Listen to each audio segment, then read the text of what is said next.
Halo guys, Welcome to the Pakcik. Jangan lupa nonton video ini sehingga habis Dan terus mendukung channel ini. Bagi kalian yang ingin memaksimalkan penggunaan music serta bass yang paling padu amat, kalian boleh mendapatkan Skull Candy Crusher Evo ini guys. Dengan harga 3 juta rupiah, Skull Candy Crusher Evo, serta boleh mengubah tune bassnya mengikut kesukaan kalian.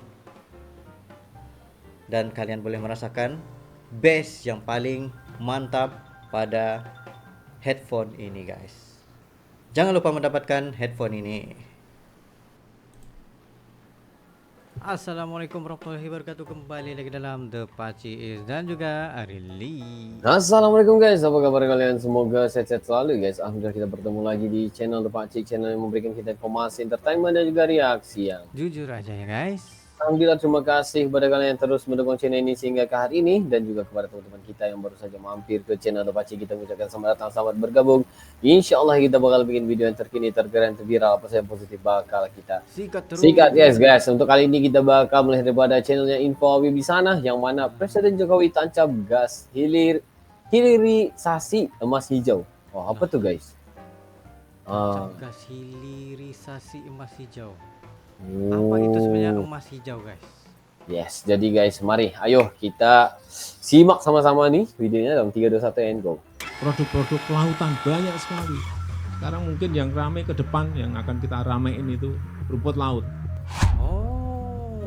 Hai semuanya, rumput laut atau si hijau dari lautan bukan sekedar tanaman biasa. Ia menyimpan segudang manfaat bagi manusia, mulai dari sumber pangan, bahan baku industri, hingga potensi untuk kesehatan dan bahkan bisa untuk biofuel atau bahan bakar kendaraan bos. Mungkin tak banyak yang tahu bahwa Indonesia adalah salah satu produsen terbesar di dunia, atau lebih tepatnya negara dengan produksi rumput laut terbesar kedua di dunia setelah Cina.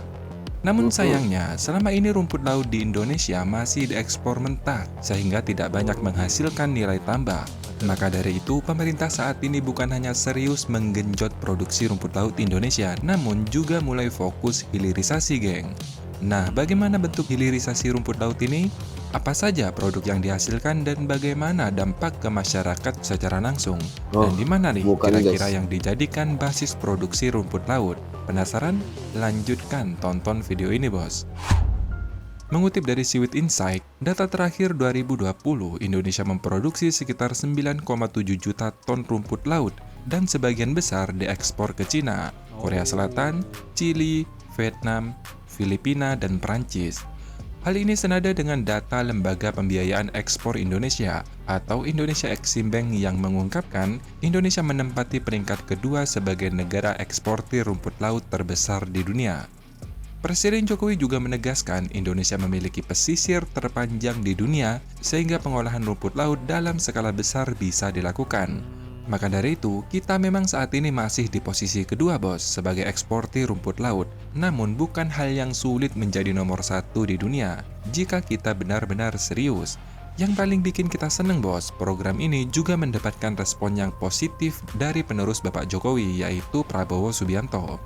Adapun jenis rumput laut Indonesia yang dikenal baik di pasar global, yakni jenis rumput laut Cotone, yang memiliki porsi sebesar 71,50% dari total ekspor rumput laut Indonesia pada tahun 2020.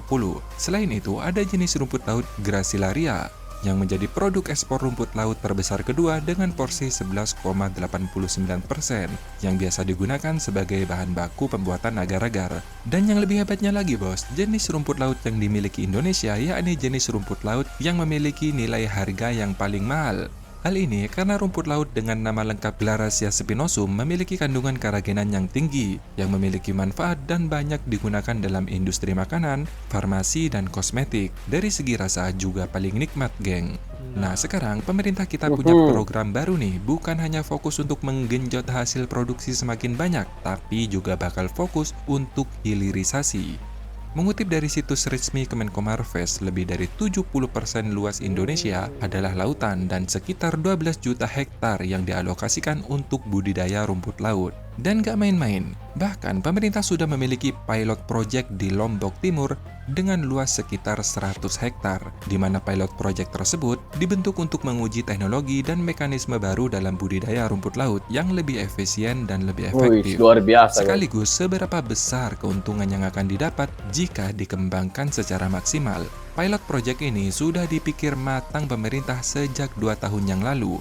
Hebatnya lagi, hasil penelitian di Lombok Timur memberikan hasil yang mengejutkan. Melalui budidaya skala besar seluas 100 hektar dengan mekanisme dan teknologi yang diterapkan, manfaat yang dapat diraih yakni sebesar 2 hingga 2,5 juta US dollar atau sekitar 30 hingga 37 miliar rupiah per tahun.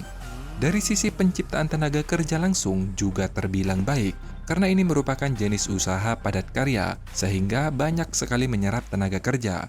Untuk luas 100 hektar, maka akan menyerap tenaga kerja sebanyak 100 sampai 150 orang, dengan produksi rumput laut basah 10 hingga 15 ribu ton per tahun. Dalam pilot project ini, pemerintah bekerja sama dengan BRIN, KKP, C6 atau organisasi dari India, Prospera, MTCRC, Konversi Indonesia, dan Universitas Mataram. Melihat pilot project cukup memuaskan, pemerintah tahun depan langsung tancap gas, geng, untuk mengoptimalkan 1 juta hektar laut Indonesia untuk budidaya rumput laut. Tentu ini sangat bermanfaat, khususnya untuk masyarakat yang tinggal di pesisir pantai. Kita juga jangan lupa bahwa 62% rakyat Indonesia itu tinggal di pesisir, geng. Bapak Luhut Binsar Panjaitan atau Kemenkomarves juga menegaskan akan mengawal industri hilirisasi rumput laut yang dijalankan oleh PT C6. Selain itu, pemerintah juga terbuka pada masyarakat sekitar alias para petani lokal yang ingin ikut serta mengembangkan budidaya rumput laut. Bahkan, pemerintah telah menyiapkan anggaran sekitar 100 juta US dollar untuk memberikan kredit kepada petani rumput laut. Jadi pemerintah bukan hanya membuka kesempatan untuk pengusaha besar, bos, tapi juga memberikan kesempatan seluas-luasnya untuk masyarakat, khususnya untuk para petani rumput laut dan nelayan yang tinggal di sekitar pantai. Ini bagus untuk Kurang ekonomi apa juga coba ya. Pemerintah kita, modal sudah disediakan. Mantap bukan? Selain dengan investor lokal, pemerintah saat ini sedang menjalin kesepahaman atau MOU dengan sejumlah investor dari luar negeri, yakni India, Arab Saudi, dan Uni Eropa. Oleh sebab itu, pemerintah optimis industri hilirisasi rumput laut akan menghasilkan income yang besar dan berdampak bagi kesejahteraan masyarakat.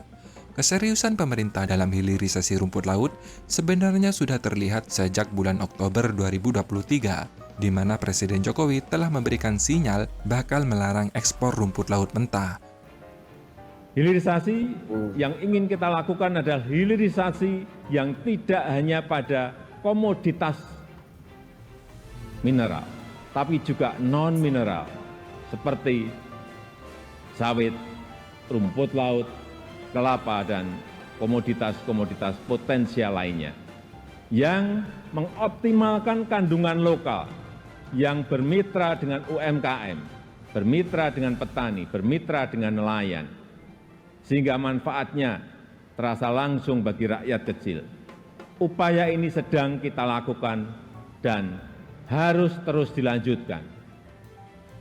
Ini memang pahit bagi para pengekspor bahan mentah. Ini juga mungkin pahit bagi pendapatan negara dalam jangka pendek. Tapi jika ekosistem besarnya sudah terbentuk, jika pabrik pengolahannya sudah beroperasi, saya pastikan ini akan berbuah manis pada akhirnya. Mungkin ada yang belum paham nih dan masih bertanya-tanya seberapa besar sih potensi rumput laut ini. Gini Iya, bos, sebenarnya susah aku menjelaskan tentang mekanisme atau secara teknis lah seberapa besar potensi rumput laut ini. Tapi yang jelas, dari sisi ekonomi, rumput laut potensinya lebih besar daripada nikel. Kalian tahu kan potensi nikel? Nah, rumput laut ini jauh lebih gede, bos. Menurut Kemenkomarves, berdasarkan pengalamannya dalam hilirisasi nikel, hilirisasi rumput laut dinilai bisa mengalahkan sektor nikel yang saat ini ekspornya mencapai 34 miliar US dollar atau sekitar 525 triliun. Bisa bayangkan, kalau nikel sebesar itu, maka rumput laut bisa lebih besar, bos. Orang mikirnya tambang aja, padahal kita lihat dari siwit ini angkanya bisa lebih besar dari tambang. wah, saya nggak tahu bisa berapa ratus miliar dolar nanti ke depan situ. Karena tadi kamu udah lihat, seaweed itu bisa menjadi biofuel. Itu bisa menggantikan impor dari crude oil energi kita yang 30-an miliar dolar. Ya. Dia juga bisa menggantikan impor kita 3,8 miliar dolar gandum. Karena dia bisa juga menggantikan jadi mie misalnya, noodle. Mungkin tidak semua, tapi akan pasti mengurangi. Ini Pak Luhut loh yang bilang, orang yang paling bertanggung jawab pada kedua proyek tersebut. Nah, semoga informasi ini bermanfaat, geng. Kita dukung bersama-sama hilirisasi yang dilakukan pemerintah supaya nilai tambah dan potensi serta sumber daya alam kita bisa bermanfaat untuk masyarakat kita sendiri. Terima kasih sudah menonton, sampai jumpa di video berikutnya. Dadah! Nah guys, itu adalah informasi yang terbaik lah berkenaan dengan emas hijau. Baru kita tahu ialah berkenaan dengan seaweed, rumput hijau, Rumput laut. Nah, rumput Laut, laut, ya. rumpai laut. Benar. Jadi guys, kalau kita lihat ini ya, apa yang dibuat oleh Pak Jokowi itu sesuatu yang sangat luar biasa ya. Bukan ke belakang tapi ke depan guys ya. Ini maksudnya kalau kita lihat potensi itu sangat-sangat besar ya. Bukan saja untuk negara tetapi untuk petani juga ya. Yes. Ini kita mengharapkan ya Presiden selepas ini Pak Prabowo ya Dan bisa juga lanjutkan Gibran. kerja Pak Jokowi. Ya, bisa melanjutkan kerja-kerja Pak Jokowi lah ya. Ini kita bayangkan aja ya, dahulu kita mereaksi mulai daripada nikel, selepas itu lanjut lagi kepada sawit dan juga hari ini ya rumput laut dari Rumpai Wah. laut. Dan semuanya bukan diekspor daripada raw, tetapi mereka akan produksi rumpai laut itu sendiri kepada Yeah. beberapa jenis produk, termasuklah mungkin Yes. bensin juga sekali guys. Yes. Jadi guys, kalian gimana pendapat kalian guys? Kalau ada sila berikan pendapat ya, kita bakal lihat nih, kita pengen tahu nih pendapat kalian tentang rumput laut ini ataupun emas hijau ya tadi ya. Oh, Yes. biasa.